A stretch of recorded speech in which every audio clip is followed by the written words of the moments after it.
भारत माता की, भारत माता की, भारत माता की। ಬಾಗಲಕೋಟೆಯ ಮತ್ತು ವಿಜಯಪುರದ ನನ್ನ ಸೋದರ ಸೋದರಿಯರಿಗೆ ನಮಸ್ಕಾರಗಳು। मैं मां बनशंकरी को प्रणाम करता हूं। इस मन से गुरु बसवन्ना और सिद्धेश्वर स्वामी को भी नमन करता हूं। साथियों, आज सुबह ही हमें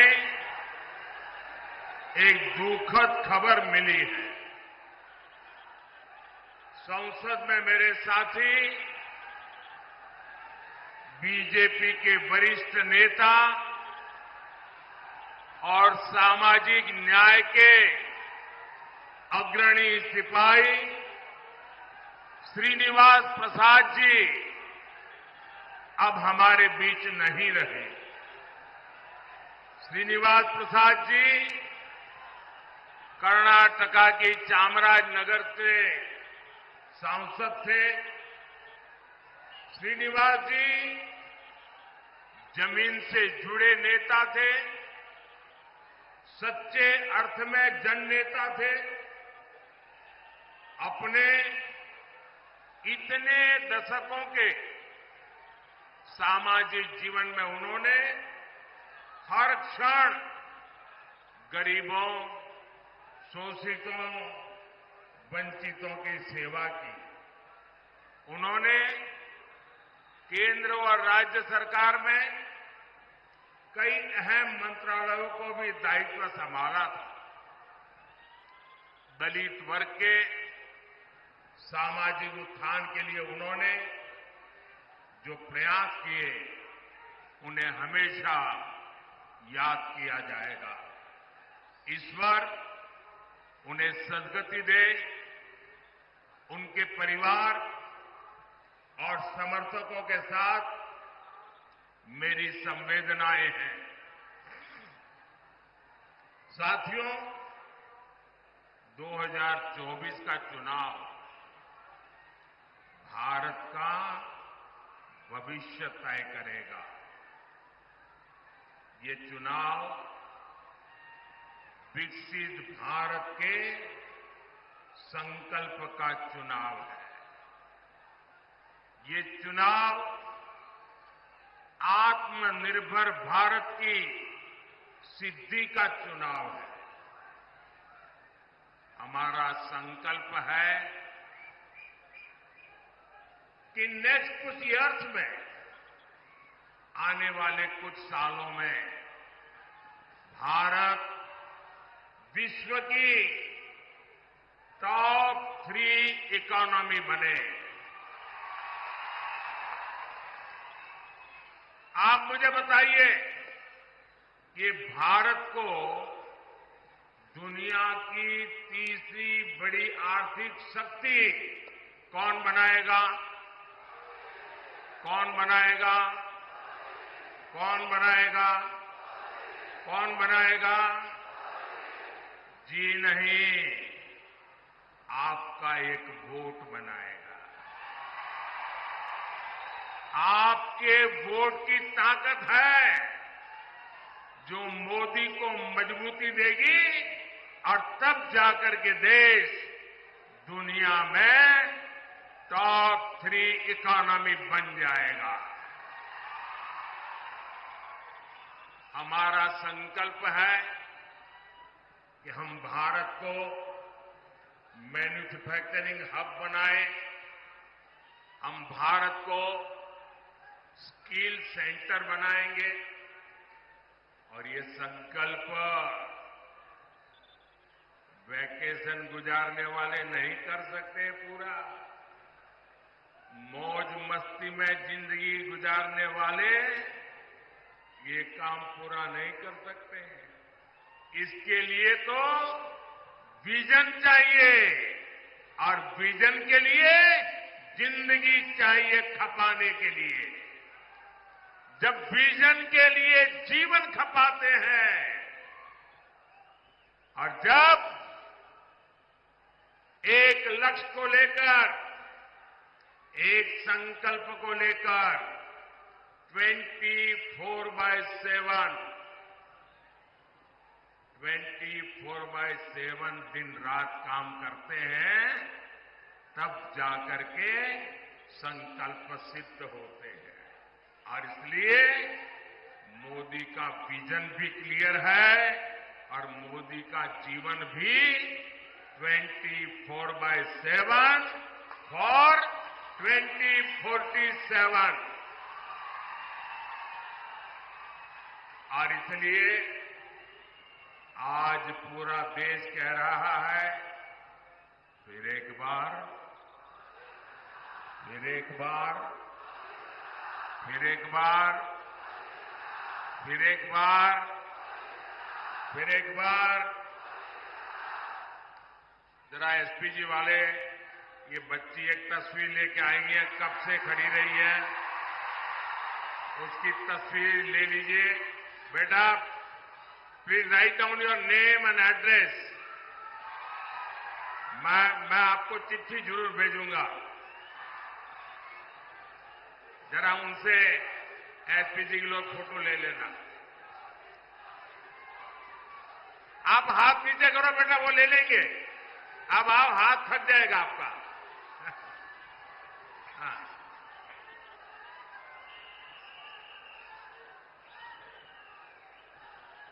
अरे बाबा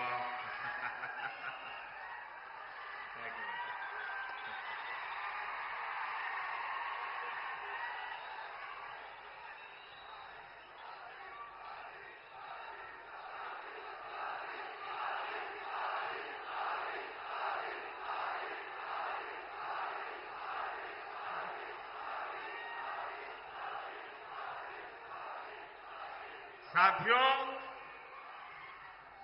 जिस कांग्रेस का एकमात्र काम सरकार में रहते हुए देश को लूटना है, उसे क्या आप इतने बड़े देश की जिम्मेवारी दे सकते हैं? मेरा सवाल अगर आप समझ सके तो जवाब देना। जवाब देंगे?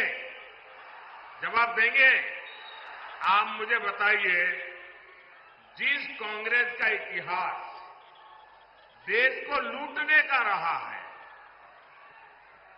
क्या ऐसी कांग्रेस के हाथ में अब हम इतना बड़ा देश दे सकते हैं क्या? कांग्रेस के हाथ में देश दे सकते हैं क्या? कांग्रेस ने 60 साल के अपने शासन में जो उनकी पहचान बनी है, वो उनके पापों के कारण बनी है। भाइयों और बहनों, कांग्रेस पार्टी ने यहां कर्नाटका को भी अपनी लूट का एटीएम बना दिया है। इतने कम समय में ही इन लोगों ने कर्नाटका का सरकारी खजाना खाली कर दिया। हालत ये हो गई है कि विधायकों को विकास के लिए मिलने वाली विधायक निधि का पैसा तक समय से नहीं मिल पा रहा है। और यहां के सरकारी कर्मचारी, मैं आपको अंदर की बात बताता हूं, क्योंकि भारत सरकार के पास इनकी अंदरूनी जानकारियां होती है और मैं आपको चेतावनी चौंकाना चाहता हूं। वो दिन दूर नहीं है जब कर्नाटका सरकार यहां के सरकारी मुलाजिमों को पेमेंट तक नहीं दे पाएगी, पेमेंट तक नहीं दे पाएगी। आपके बच्चे भूखे मर जाए ऐसी स्थिति ये लोग पैदा करके रखेंगे।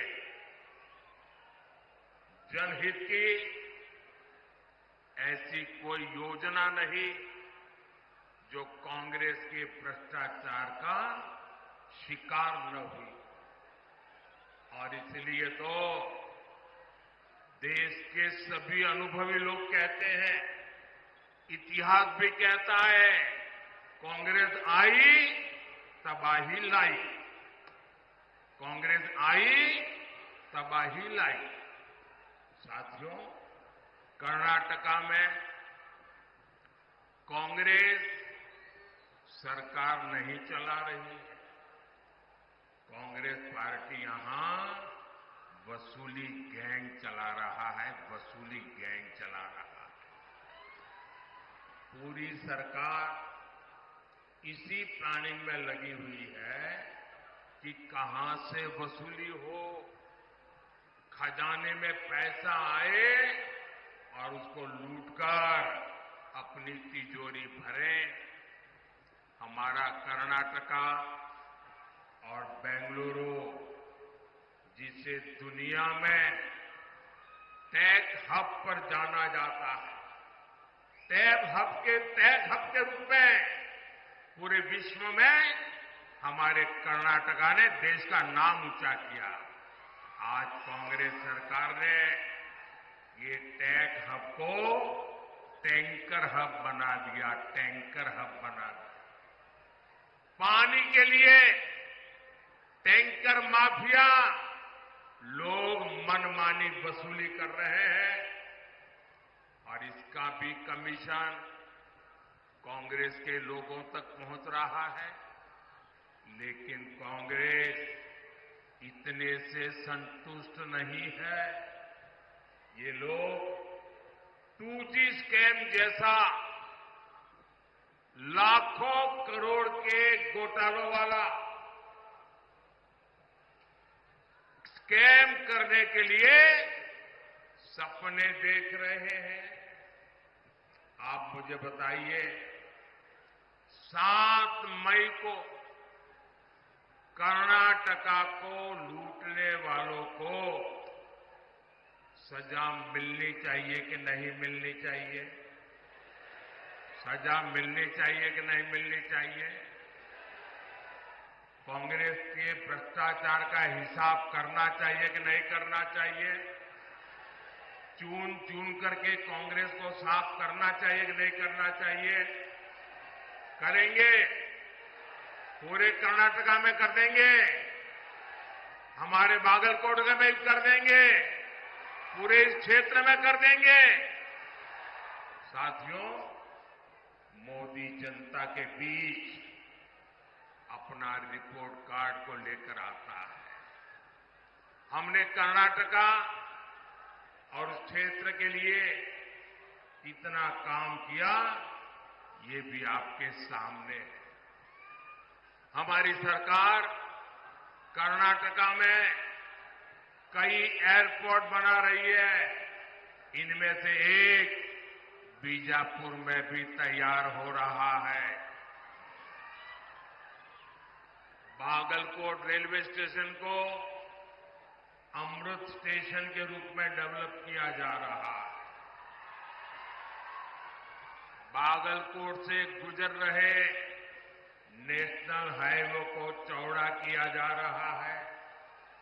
इससे बादामी, पट्टदकल और आइहोले जैसे ऐतिहासिक जगहों पर पर्यटन को बढ़ावा मिलेगा। साथियों, पिछले 10 वर्षों में मोदी ने उस वर्ग की चिंता की है जिसे कांग्रेस ने बदहाली का जीवन जीने पर मजबूर कर दिया था। आज ये लोग बयान देते हैं और पता नहीं क्या क्या बोल रहे हैं। ये कहते हैं एक झटके में गरीबी हटा देंगे। अरे 60 साल हो गए, तुम कुछ नहीं कर पाए यार। ये क्यों ऐसे दावे मार रहे हो? सर, इनकी कई पीढ़ियां इस बात का गवाह है कि वंचित वर्ग के लिए इनकी मानसिकता क्या रही। करोड़ों परिवार इस देश में जीवन की मूलभूत जरूरतों से वंचित थे। उनके दुख, उनकी तकलीफ से कांग्रेस और उनके साथियों के कोई वास्ता नहीं था।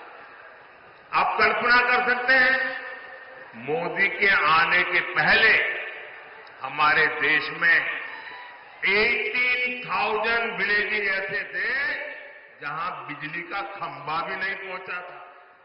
18,000 गांव। आप सोचिए, 21वीं सदी में 18,000 विलेजेज, करोड़ों लोग अंधेरे में जिंदगी गुजारते थे। रात होते ही गांव में सन्नाटा पसर जाता था, जानवरों का खतरा रहता था। कितनी पीढ़ियों तक बच्चों को पढ़ाई के लिए रोशनी तक नहीं मिली।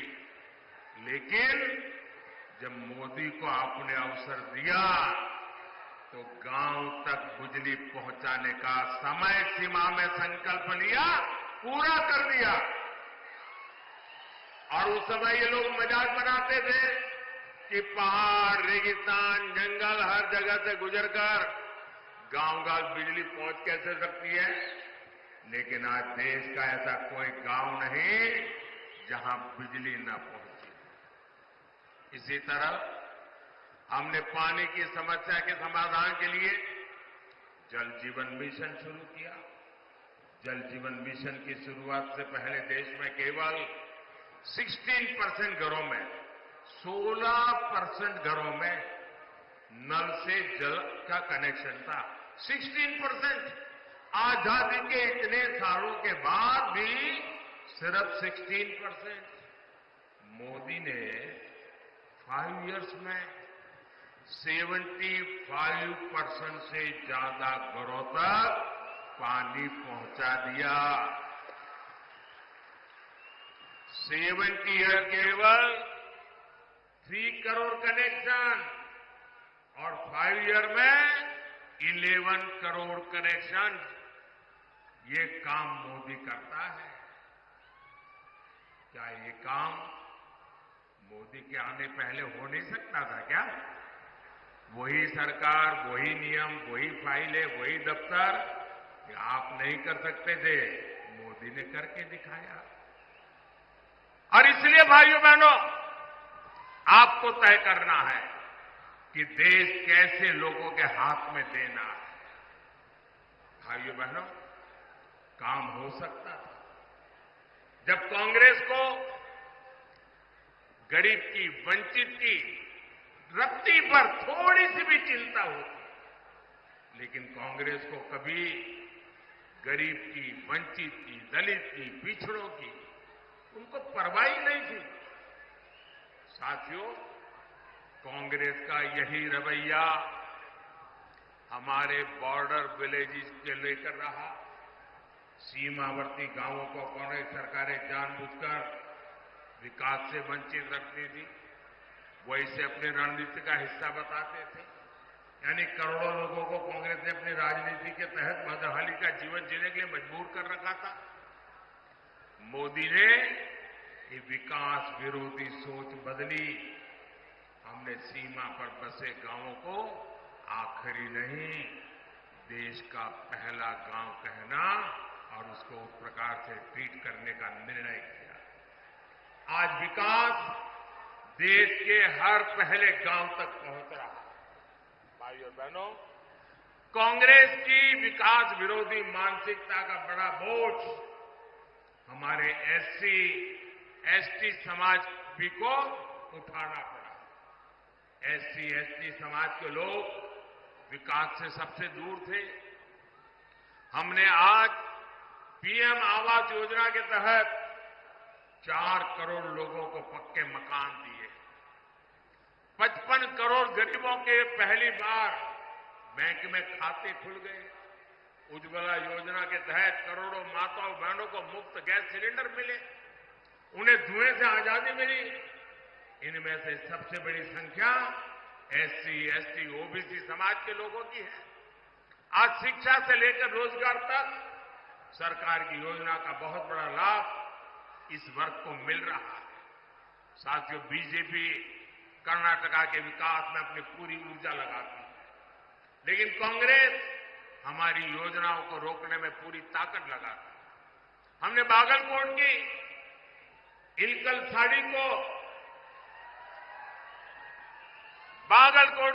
साड़ी उसको वन डिस्ट्रिक्ट वन प्रोडक्ट योजना में शामिल किया, ताकि यहां के बुनकरों को, जिन्हें आप नेकारा कहते हैं, उनकी इनकम बढ़े। लेकिन कांग्रेस हमारे बुनकर भाई बहनों की जरूरतों पर ध्यान नहीं दे रहे। साथियों, यहां भी मंच पर हमारे येदियुरप्पा जी भी है। उन्होंने किसानों के कल्याण के लिए अपना जीवन समर्पित कर दिया। किसानों का हित बीजेपी की प्राथमिकता रहा। हमने हाल ही में शुगर केन का मूल्य बढ़ाया है। इथेनॉल के जरिए हम गन्ना किसानों की इनकम बढ़ा रहे हैं। लेकिन कर्नाटका सरकार ने सिंचाई परियोजनाओं को रोककर पानी का संकट खड़ा करके किसानों को परेशानी में डाल दिया है। साथियों, मैं आप सबको कांग्रेस के एक और खतरनाक गेम के बारे में आगाह करना चाहता हूं।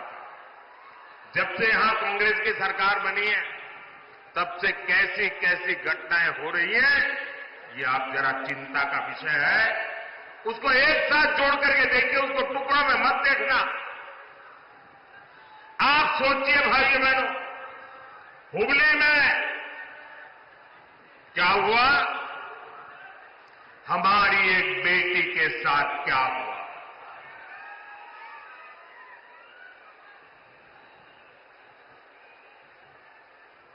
जहां शिक्षा का दाम है, हुबली में एक बेटी को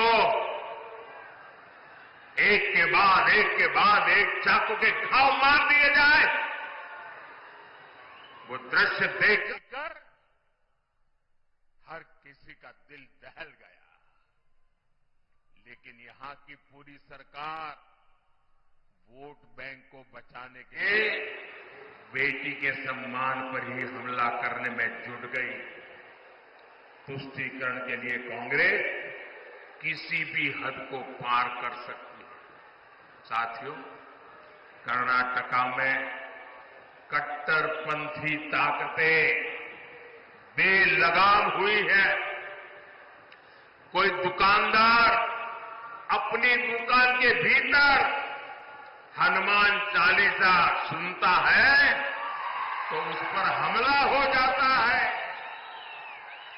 राजधानी बेंगलुरु तक में दिन दहाड़े आतंकी हमला होता है, बम फूटता है, और सरकार पहले क्या बोलती है, कहती है गैस का सिलेंडर फटा है।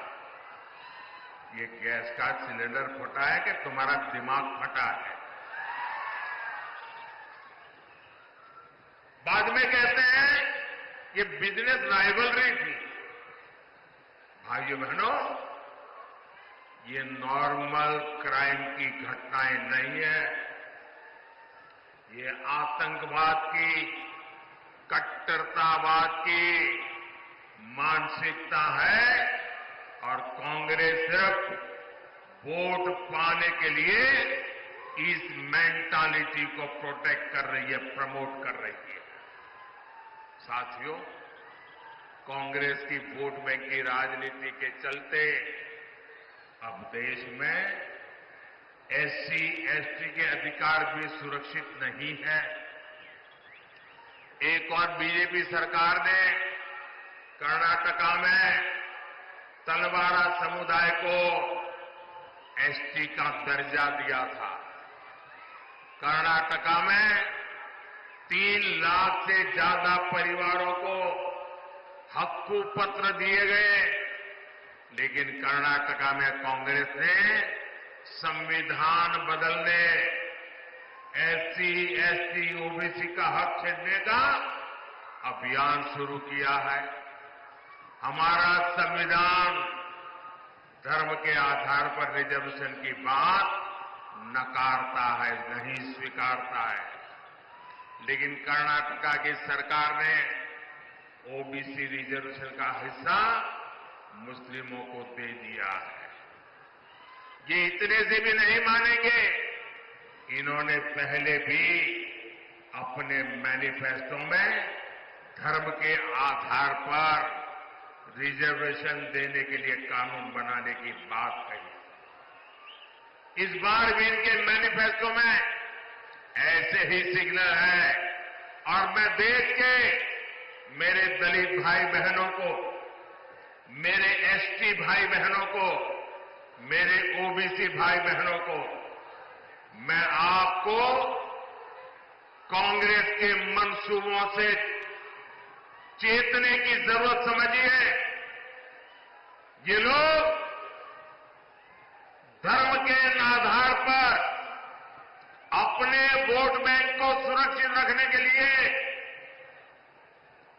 वो आपके अधिकार जो बाबा साहब आंबेडकर ने दिए हैं, जो भारत के संविधान ने दिए हैं, उस पर लूट चलाने की ताक में बैठे हैं। उनको लगता है कि आज पार्लियामेंट में सबसे ज्यादा एससी एमपी बीजेपी के हैं, सबसे ज्यादा एसटी एमपी बीजेपी के हैं, सबसे ज्यादा ओबीसी एमपी बीजेपी के हैं और इसलिए उनको लगता है अब एससी एसटी ओबीसी तो बीजेपी का हो गया और अब माइनॉरिटी के ऊपर भरोसा करने के लिए एससी एसटी ओबीसी का लूटो, माइनॉरिटी को दे दो। क्या आप ये चलने देंगे? क्या ये स्वीकार करेंगे क्या? और मैं मेरे दलित भाई बहनों को, मैं मेरे आदिवासी भाई बहनों को, मैं मेरे ओबीसी भाई बहनों को आज गारंटी देता हूं, मैं कांग्रेस के ऐसे किसी मंसूबों को सिद्ध नहीं होने दूंगा। आपके अधिकारों की रक्षा के लिए, आपके आरक्षण की रक्षा के लिए मोदी किसी भी हद तक जाएगा, ये मैं आपको विश्वास दिलाता हूं। साथियों, आजकल एक और चिंता का विषय मैं आपके सामने रखना चाहता हूं। सोशल मीडिया का जमाना है, टेक्नोलॉजी का जमाना है और बहुत सी चीजें व्हाट्सएप पर, एक्स पर, सब पर आती रहती हैं और हम भी कभी देखे बिना फॉरवर्ड कर देते हैं। मैं सबसे पहले सोशल मीडिया के प्लेटफॉर्म पर काम कर रहा आया। अब दुनिया में भी सबसे ज्यादा फॉलोवर अगर किसी के हैं तो जो पहले 2-3 नाम है उसमें आपका एक मोदी है,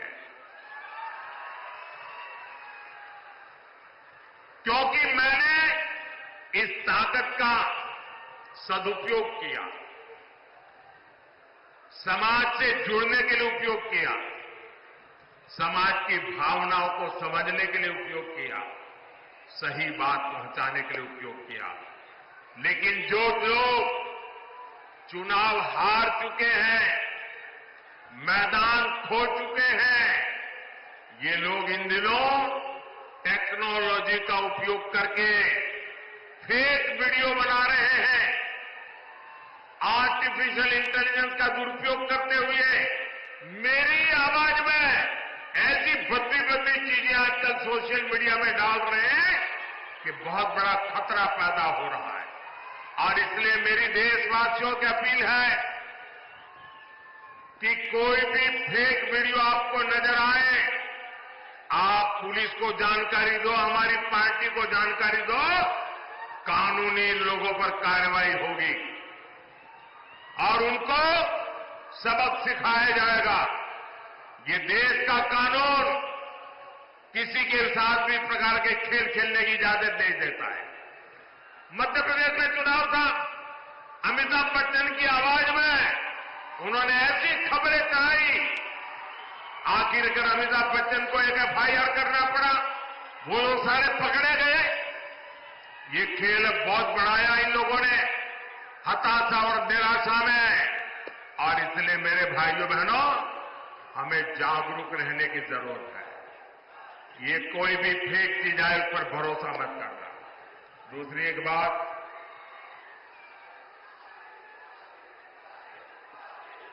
देखिए ये मोदी जो है ना,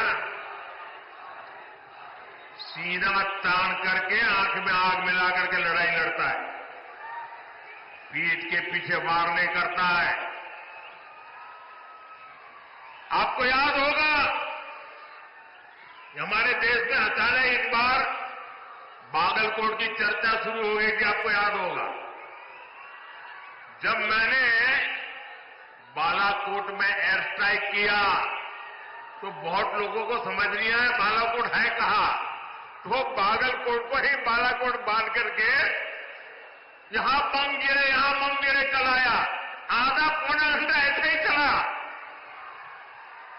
भाइयों बहनों, मैंने बालाकोट पर एयर स्ट्राइक किया, चोरी छुपे के नहीं किया, एयर स्ट्राइक कर करके प्रेस कॉन्फ्रेंस करके बताया कि आज हमने ऐसा ऐसा किया है और दुश्मन का इतना इतना नुकसान किया है।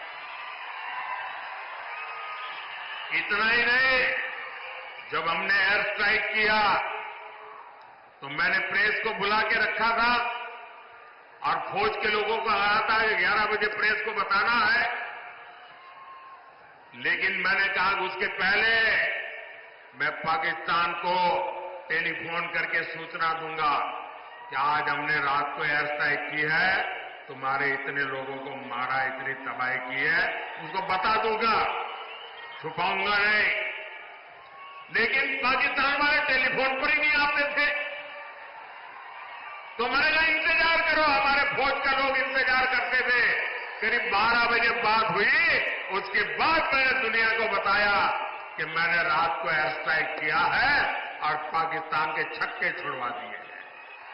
भाइयों बहनों, ये मोदी छुपाता नहीं है, न मोदी छिप करके वार करता है, जो भी करता है सामने से करता है, देश के लिए करता है। और आज भी जो लोग मेरे देश के निर्दोष नागरिकों को मारने की हरकत करेंगे, ये नया भारत है, घर में घुस करके मारेगा। साथियों, 7 मई को आपका वोट बैंक की राजनीति करने वालों को जवाब देगा। आपका वोट विकसित कर्नाटका, विकसित भारत की गारंटी बनेगा। मेरा अनुरोध है, बागलकोट से मेरे अनन्य साथी PC गड्डीगौड़ जी और बीजापुर से हमारे वरिष्ठ साथी रमेश जिनागी जी को विशाल बहुमत से विजयी बनाइए। आप यहां अपने परिवार में अपने परिचितों से कहिएगा कि मोदी जी आए थे, मोदी जी ने आपको प्रणाम कहा है, हर घर में मेरा प्रणाम पहुंचा देना। मेरे साथ बोलिए, भारत माता की, भारत माता की, भारत माता की। बहुत बहुत धन्यवाद।